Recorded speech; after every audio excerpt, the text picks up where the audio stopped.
बरसात का महीना शुरू हो चुका था। इन दिनों बारिश इतनी ज्यादा हो रही थी कि नदी का जलस्तर दिन ब दिन बढ़ता जा रहा था। तेज बहाव और पानी की गड़गड़ाहट भोला को अंदर से बेचैन कर रही थी। हर दिन सुबह उठकर भोला खेत पर जाता, मिट्टी की मेढ़ों को और ऊंचा करता ताकि बारिश का पानी अंदर न आए। वो अपनी आंखों से नदी को देखता रहता। बारिश पड़ती हुई होती है और भोला चौपाल की ओर जाता। चाचा, ये बारिश आखिर कब रुकेगी? अगर यूं ही लगातार बरसती रही तो हमारा तो पूरा गांव ही बर्बाद हो जाएगा। अरे बेटा भोला, ये तो बरसात का महीना है, सावन भादो यूं ही बरसेंगे। अभी तो शुरुआत है और कई दिन तक बारिश चलेगी। खेतों की हालत तो भगवान ही बचाए। लेकिन चाचा, अगर यही हालत रही और मेरे खेतों में पानी भर गया तो फसल पूरी बर्बाद हो जाएगी। फिर मैं क्या करूंगा? बेटा भोला, इसीलिए तो सरकार ने किसान भाइयों के लिए फसल बीमा योजना शुरू की है। तू क्यों नहीं अपने खेत का इंश्योरेंस करवा लेता? अगर नुकसान हुआ तो बीमा से मदद मिलेगी। चाचा, मैंने तो इस बार बीमा करवा लिया है। तहसील में जाकर फॉर्म भरा और बैंक में पैसे भी जमा करवा दिए। अरे राजू भाई, तुमने तो समझदारी दिखाई। मैंने भी इस साल पूरे खेत का इंश्योरेंस करवा लिया है। अब थोड़ा सुकून है कि नुकसान हुआ तो कुछ सहारा रहेगा। क्या बात है राजू भाई। आप भी करवा चुके हो। पहले तो आप इन चीजों को लेकर थोड़े लापरवाह रहते थे। हाँ भोला, लेकिन अब समय बदल गया है। बारिश कब कितनी होगी कौन जानता है। ये तो ऊपर वाले की मर्जी है। इंसान बस तैयारी कर सकता है। इंश्योरेंस अब जरूरी हो गया है, नहीं तो एक बारिश पूरी मेहनत पर पानी फेर देती है। भोला सीधा सरकारी दफ्तर जाता है। अरे साहब, मुझे अपनी जमीन का इंश्योरेंस करवाना है। क्या यहाँ पर हो जाएगा? क्यों नहीं होगा भाई साहब, हम तो यहीं इसी काम के लिए बैठे हैं। आपको जरूरत बस कुछ जरूरी कागजात की होगी। कौन कौन से कागजात चाहिए होंगे? आपको अपनी जमीन के असली कागजात लाने होंगे, साथ ही 2 पासपोर्ट साइज की फोटो और आपका आधार कार्ड या कोई पहचान पत्र भी चाहिए होगा। लेकिन साहब, मेरी जमीन के सारे कागजात तो मुखिया जी के पास गिरवी रखे हैं। पहले उनसे लेने पड़ेंगे। तो फिर आप सबसे पहले मुखिया जी से अपने कागजात वापस लेकर आइए। जब तक असली कागजात हमारे पास नहीं होंगे, हम इंश्योरेंस की प्रक्रिया शुरू नहीं कर सकते। अच्छा ठीक है, मैं उनसे जाकर बात करता हूँ। और हाँ, एक बात और, इंश्योरेंस प्रोसेस के लिए आपको 5,000 अलग से देने होंगे। इसमें आपका पूरा कवरेज, डॉक्यूमेंटेशन और सर्विस चार्ज शामिल रहेगा। ठीक है साहब, मैं पहले कागजात लेकर आता हूँ, फिर आपसे मिलता हूँ। भोला सीधा मुखिया जी के घर जाता है कागजात लेने के लिए। मुखिया जी, आपके पास जो मेरी जमीन के कागजात रखे हैं, कृपया मुझे दे दीजिए। मैं अपनी जमीन का इंश्योरेंस करवाना चाहता हूँ। देख भोला, बात यह है कि मैं तेरे जैसे आदमी पर इतनी आसानी से भरोसा नहीं कर सकता। कागजात ऐसे ही नहीं दिए जाते। अगर तू लेकर गायब हो गया तो? सेठ जी, मैं कहीं नहीं भागूंगा, बस एक दिन के लिए दे दीजिए। जैसे ही इंश्योरेंस करवाऊंगा उसी शाम को आपके पास कागज वापस ला दूंगा। मेरी आपसे हाथ जोड़कर विनती है। अच्छा, चल मान भी लूं कि तू ईमानदार है। ये बता, इंश्योरेंस कराने में कितने पैसे लग रहे हैं? सेठ जी, एजेंट ने 5,000 रुपए मांगे हैं पूरे कागजात और जमीन देखकर काम करवाने के लिए। तो 5,000 लग रहे हैं। ऐसा कर, तू मुझे ही पैसे दे दे, मैं खुद तेरी जमीन पर जाकर तेरा इंश्योरेंस करवा लाऊंगा। मुझे सब जानते हैं, एजेंट भी मेरी बात जल्दी मान लेगा। ठीक है सेठ जी, अगर आप कह रहे हैं तो मुझे आप पर पूरा भरोसा है। ये लीजिए 5,000 रुपए, कृपया ध्यान से करवा दीजिएगा। हाँ, तू निश्चिंत रहे भोला, मैं खुद जाकर तेरा इंश्योरेंस करवा दूंगा। तेरे जैसे आदमी को कोई परेशानी ना हो, इसका ख्याल रखना मेरा फर्ज है। भोला अपने घर आ जाता है। अजी, आपका कुछ पता भी है? पूरा दिन हो गया, ना कोई खबर ना कोई फोन। इतनी जोर की बारिश हो रही थी, बिजली कड़क रही थी, मुझे तो डर लग रहा था। आपसे घर में बैठा नहीं जाता क्या? अरे राधिका, पहले पानी दो, बहुत भीग गया हूँ। देखो, मैं कोई अपनी मर्जी से थोड़े गया था। ये सब जो कर रहा हूँ तुम्हारे लिए, पिंकी के लिए कर रहा हूँ। हाँ ठीक है, लेकिन बताओ तो सही, गए कहाँ थे? हमारी जमीन नदी के एकदम पास है। अगर बारिश इसी तरह चलती रही और कहीं बांध टूट गया तो सब बर्बाद हो जाएगा। खेत, फसल, मेहनत, कुछ भी नहीं बचेगा। हे भगवान, ऐसा तो मैंने सोचा भी नहीं था। इसलिए मैंने सोचा अब देर नहीं करनी चाहिए। मैं गया और जाकर जमीन का इंश्योरेंस करवा आया। अब अगर कुदरत कोई मुसीबत लाए भी तो हमारा नुकसान कुछ हद तक तो कम होगा। वाह, ये तो तुमने बहुत ही अच्छा किया। सच में इतने सोच समझकर काम करना कोई आसान बात नहीं है। अब कम से कम मन को थोड़ा चैन है कि अगर कुछ हुआ भी तो हम पूरी तरह खाली हाथ नहीं होंगे। रात का समय था। आकाश में घने बादल उमड़ रहे थे। धीरे धीरे बारिश शुरू हुई। बारिश इतनी जोरदार हो गई कि पूरे गांव में पानी भरने लगा। नालियां उफान पर थीं। भोला, जो पहले से ही इस मौसम को लेकर चिंतित था, अपने खेत को लेकर बेहद परेशान था। उसे डर था कि कहीं बारिश ज़्यादा हो गई तो उसकी मेहनत पर पानी फिर जाएगा। और वही हुआ जिसका उसे डर था। मूसलाधार बारिश के कारण उसका पूरा खेत पानी में डूब गया। अरे भोला भाई, मेरे खेत तो पूरे डूब गए। अब मैं क्या करूंगा? सब कुछ बर्बाद हो गया मेरा। साल भर की मेहनत पानी में बह गई। अरे बिरजू भाई, तुमने अपने खेत का फसल बीमा नहीं करवाया था क्या? फसल बीमा? ये क्या होता है भाई? मैं तो ऐसा कुछ भी नहीं करवाया। अरे बिरजू, कम से कम बीमा तो करवा लेते। देखो, मेरे खेत भी इसी बारिश में डूब गए हैं, लेकिन क्योंकि मैंने फसल बीमा करवाया था, अब सरकार की तरफ से मुझे मुआवजा मिलेगा। बिल्कुल सही कह रहा है भोला। मेरे खेत भी पानी में डूबे हैं, लेकिन मैंने और भोला ने साथ में ही बीमा करवाया था। अब 1 महीने बाद हमारी फसल की भरपाई का पैसा हमें मिल जाएगा। अरे रे, मुझसे तो बहुत बड़ी गलती हो गई भाई। अगर मुझे पहले से पता होता तो मैं भी बीमा करवा लेता। अब तो कर्ज में डूब जाऊंगा। पूरा 1 महीना बीत जाता है, लेकिन भोला के घर पे अब तक का कोई भी फसल का पैसा नहीं आया था। भोला, अब तो घर में खाने को कुछ भी नहीं बचा है। पिंकी सुबह से भूखी है, बार बार खाना मांग रही है। कब तक ऐसे चलेगा? हाँ राधिका, मैं भी यही सोच रहा हूँ। अब तक तो बीमा के पैसे आ जाने चाहिए थे। हमसे कहा गया था कि 1 महीने में मुआवजा मिल जाएगा, लेकिन अब 1.5 महीना हो गया, कुछ पता ही नहीं। इतनी देर क्यों हो रही है? सब बोलते हैं कि सरकार मदद कर रही है, पर हमारे हाथ अब तक कुछ नहीं आया। तुम जाकर मोहन से पूछ कर आओ ना, उसके पैसे आए हैं कि नहीं। तू ठीक कह रही है राधिका, मोहन ने भी तो मेरे साथ ही बीमा करवाया था। अगर उसे पैसे मिल गए हैं तो शायद हमारे भी रास्ते में होंगे। कम से कम कुछ तो पता चले। बस यूं इंतजार करते रहने से कुछ नहीं होगा। बारिश तो रुकने का नाम नहीं ले रही, लेकिन अब और इंतजार नहीं किया जा सकता। ठीक है, मैं अभी जाकर मोहन के घर पूछ कर आता हूँ। चाहे जितनी भी बारिश हो रही हो, अब घर से निकलना ही पड़ेगा। पिंकी की भूख से बड़ी कोई परेशानी नहीं। भोला तुरंत जल्दी जल्दी मोहन के घर जाता है। तू इस मूसलाधार बारिश में यहाँ क्या कर रहा है भाई? भीग गया पूरा। अंदर आजा, चल गरम चाय पिलवाता हूँ। मोहन भाई, मैं तो बस ये पूछने आया था, वो जो फसल बीमा के पैसे थे, क्या तुम्हारे आ गए? अरे हाँ भोला, वो तो मुझे 10 दिन पहले ही मिल गए थे। पूरा मुआवजा आ गया खाते में। तेरे नहीं आए क्या? नहीं भैया, अब तक तो 1 रुपया भी नहीं आया हमारे खाते में।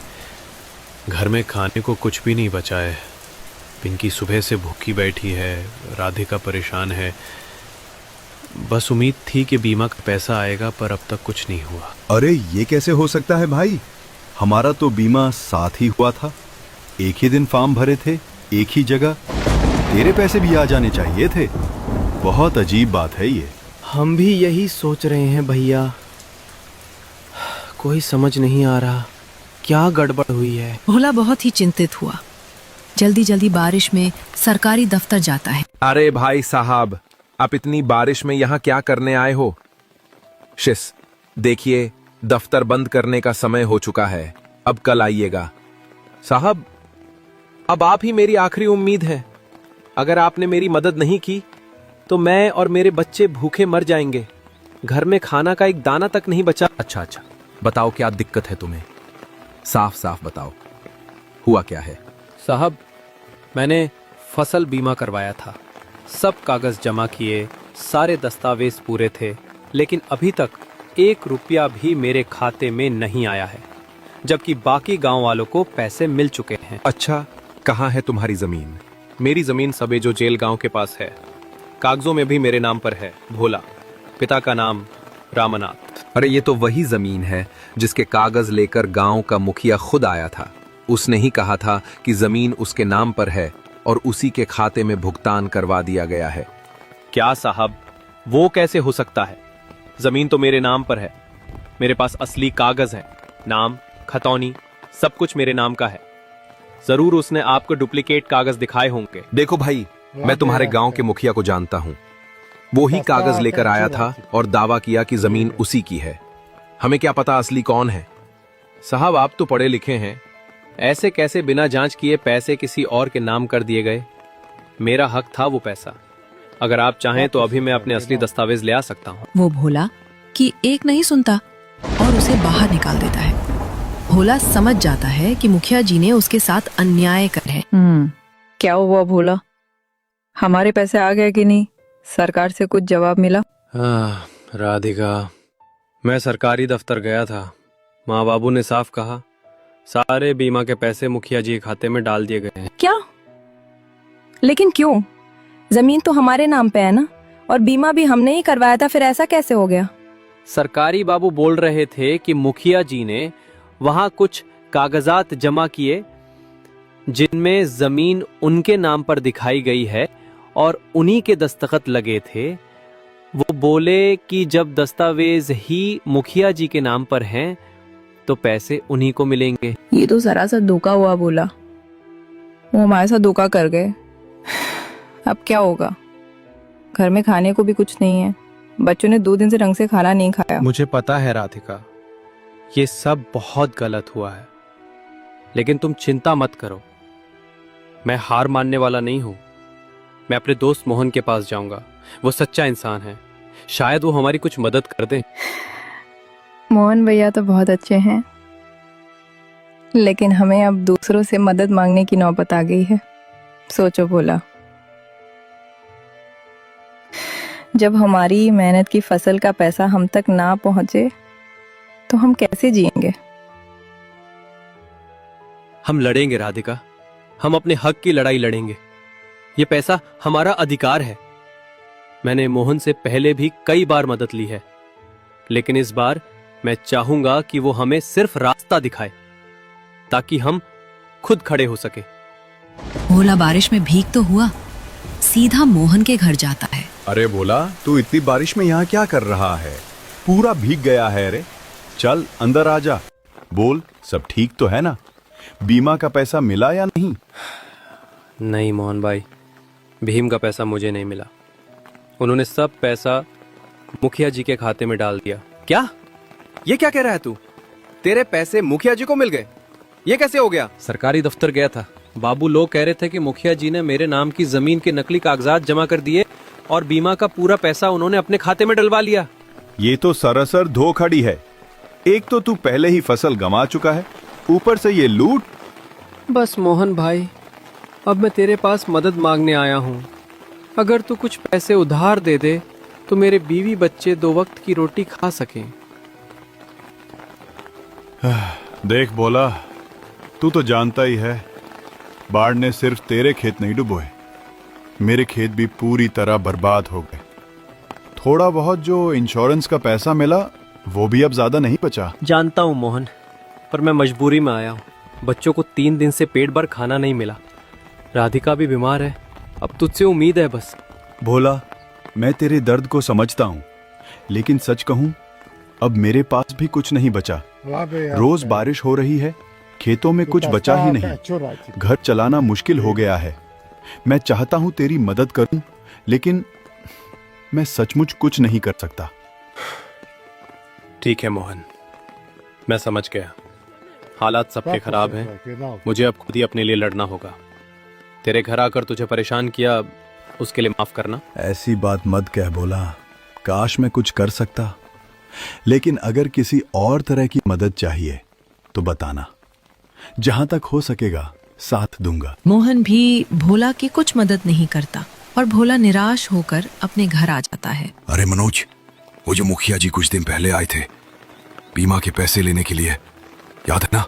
हाँ हाँ, वो आए थे एकदम जल्दी में। बोले कि फसल बर्बाद हो गई है और उनके नाम पर ही बीमा है। कुछ कागजात लाए थे अपने साथ। मुझे तब भी कुछ अजीब लगा था, उनका बोलने का तरीका और वो कागज कुछ जमा नहीं खा रहे थे। ऐसा लग रहा था जैसे जमीन उनकी थी ही नहीं। तो फिर हमने पैसे कैसे जारी कर दिए? यही तो गलती हो गई मनोज। मैंने आज फुर्सत में बैठकर फिर से वो फाइलें निकाले और ओरिजिनल रिकॉर्ड से मिलान किया। कागजात नकली है। क्या? नकली? तू पक्का है? देखिए, असली रिकॉर्ड है। जमीन भोला नाम के आदमी के नाम पर है और जो मुखिया जी ने दिए थे उनमें उनका नाम लिखा था, लेकिन वो जमीन नंबर, कसरा नंबर सब मैच नहीं करता। मतलब हमने पैसे किसी गलत आदमी को दे दिए। किसी गरीब का पैसा छीन लिया गया? नहीं, मैं साहब से बात करता हूँ और पुलिस स्टेशन में रिपोर्ट दर्ज करवाता हूँ। फिर चलेंगे मुखिया जी के घर। इस बार ये मामला ऐसे ही नहीं जाने दूंगा। भोला, अब हमारे पास खाने को कुछ नहीं बचा। कल से पिंकी ने कुछ नहीं खाया। देखो कैसी तड़प रही है भूख से। हाँ राधिका, अब तो मेरी हिम्मत भी जवाब दे रही है। घर के कोने कोने में ढूंढा, कुछ नहीं बचा। बाहर कीचड़, अंदर भूख। अब और सहा नहीं जाता। कहीं से कोई आस नहीं, कोई अपना नहीं। सरकार भी गूंगी बहरी बन गई, गांव वाले भी मुंह मोड़ लिए। एक ही रास्ता बचा है राधिका। शायद हमें तीनों को जहर खा लेना चाहिए। क्या कह रहे हो भोला? हाँ, भूख से हर रोज तड़प तड़प कर मरने से बेहतर है एक ही बार मर जाए। ये पिंकी रोज रोती है, उसका चेहरा अब मुझसे देखा नहीं जाता। तुम जो कह रहे हो शायद वही सही है। इस दुनिया में हमारा कोई नहीं, ना न्याय ना मदद। अगर मर जाएं तो शायद हमें चैन मिले। मैं अब थक गया हूं राधिका। मेहनत करता रहा, ईमानदारी से जिया,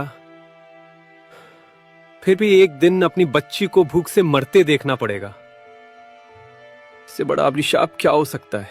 तभी भोले के घर पर अधिकारी और पुलिस वाला जाता है। साथ में मुखिया जी भी होते हैं। अरे साहब, आप इस तूफान में यहाँ?